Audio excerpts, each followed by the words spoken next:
Roughly 1,400 employees of the National Nuclear Security Administration, which safeguards the country's nuclear stockpile, now on unpaid leave. Only 400 workers remain on the job.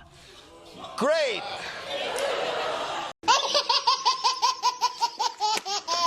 The shutdown is also putting a strain on the people who make sure we get to our destination safely. Air traffic controllers have been working without pay since October 1st. Some TSA officers and air traffic controllers are even taking Uber and DoorDash jobs just to make ends meet. The shutdown has been going on for over 3 weeks now. You might not even know it because a lot of federal workers are still showing up. They just aren't getting paid. TSA screeners, veterans hospital staff, some doctors, and, weirdly, the guards who keep certain files from being released. Thank you, heroes. Smile. Short laugh. But a lot of other federal workers aren't going to work at all. They're furloughed, told to stay home with no pay. For example, about 1,400 people who work at the National Nuclear Security Administration were put on unpaid leave. Only around 400 people are left on the job.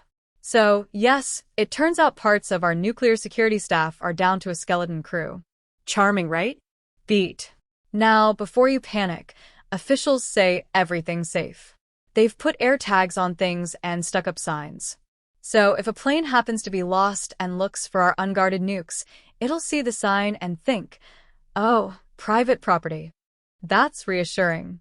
Short laugh. This morning, sources tell ABC News that President Trump is pushing for a personal $230 million payout from the Justice Department as compensation for the federal investigations he's faced. He is demanding $230 million because he faced special counsel investigations over his campaign's contacts with Russia and his removal of classified documents from the White House to his home in Mar-a-Lago. The Justice Department officials who would likely sign off on the payment were once President Trump's own personal lawyers, Attorney General Pam Bondi and her deputy Todd Blanche. It's interesting because I'm the one that makes a decision, right? And, that decision would have to go across my desk. And it's awfully strange to make a decision where I'm paying myself. In other words, did you ever have one of those cases where you have to decide how much you're paying yourself in damages? Meanwhile, the people who are still on the job are having to hustle. Air traffic controllers and some TSA officers have been working without pay since October 1st. Some of them are picking up shifts for Uber or DoorDash just to pay the bills. Picture an air traffic controller trying to deliver a burrito at midnight. Not ideal. You don't want someone on final approach after a double shift. But also, the sky is huge, so probably fine. Probably. Shrug, smile. It's horrible to see people who keep us safe getting screwed over like this. And at the same time, one person in the federal orbit might actually be getting money. Today, ABC reported that President Trump is pushing the Justice Department for a personal payout of $230 million. He says it would compensate him for the special counsel investigations and for taking classified documents to Mar-a-Lago. $230 million. That's not what most people mean when they ask for reparations, but apparently the government found a check big enough to be called that. Only problem, it's for an old billionaire ex-president. So, if you're out there manifesting justice, next time be a bit clearer about who you mean. Laugh. What makes this demand especially strange is who would decide whether he gets the money. The Justice Department officials who would likely sign off used to be his personal lawyers. People like Pam Bondi and her deputy, Todd Blanche, once defended him. Now, those same people might be the ones to approve a giant government payout to him. That's a conflict you don't even need to overthink. It's obvious. It's like asking your old lawyer to judge whether you deserve a prize, and the prize is paid for by the rest of us. It's a setup that would make a reality show blush. Trump sues people a lot, more often than a seagull manages to hit a very large kid at the beach. So it's not new that he's involved in lawsuits. But the idea that the people who used to be in his corner could hand him $230 million from the government he once ran? That's a next-level thing.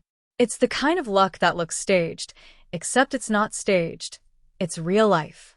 So, here's the simple truth. The shutdown is making ordinary people scramble while a very different kind of scramble is happening for a giant check. That contrast, people picking up second jobs to survive while someone presses for a massive payout, is exactly why people are angry. It's unfair, it's ugly, and it's happening right now. It seems like even Trump is suspicious of how easy this is.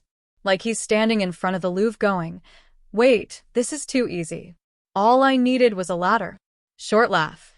And somehow this whole thing is happening during a White House Diwali celebration. For anyone who doesn't know, Diwali is the festival of lights. Not usually the time you steal priceless things, but hey, welcome to the Trump era. It's like walking into a Dunkin' Donuts that also has a Baskin-Robbins inside. I came for a mint chip, and somehow left with a sausage egg. Laugh. I can't believe how nakedly corrupt this looks. I'm trying to be fair. Maybe there's more nuance. Maybe a law professor can explain it to us. Then the New York Times quotes one saying, "The ethical conflict is just so basic and fundamental. You don't need a law professor to explain it." Wow. If a law professor can say it that plainly, congratulations. I am now as smart as a law professor. But honestly, this isn't even a law question. It's an Elmo question. Even Elmo would see how messed up this is. He can't read, and he still knows when something's wrong. Maybe less tickling, more studying, Elmo. Smile. So, what would Trump do with a giant payout? He says he'll donate it. Right. Remember, his charity was dissolved by court order in 2018 after misusing funds.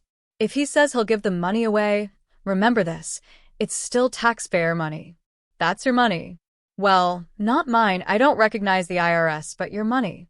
The American people didn't give the government their paychecks, so it could hand a huge check to Donald Trump as compensation for investigations he faced. That's wrong. If you care about the furloughed workers, the people losing pay while the country still runs, do something small. Tip them an extra $1 on DoorDash when you can. It's tiny, but it helps. For more on Trump pushing the Justice Department, let's go live to the White House with Troy Watt. Troy, beautiful madness. If this doesn't make you both scared and excited, you're dead inside. Trump is reaching a new level of corruption. We at the lab, yes, the White House laboratory for grifting, have been busy. You think grifts just happen by accident? No. It takes research, experiments, and, of course, an eyewash station for safety. We even gave Trump those ankles he grew over the summer. Remember the fat ankles? That was our experiment so he can slip, fall, and then sue. It's a whole pipeline. We have way more groundbreaking grifts in store. A factory of schemes, while ordinary people pick up the pieces. That's the part that should make you furious.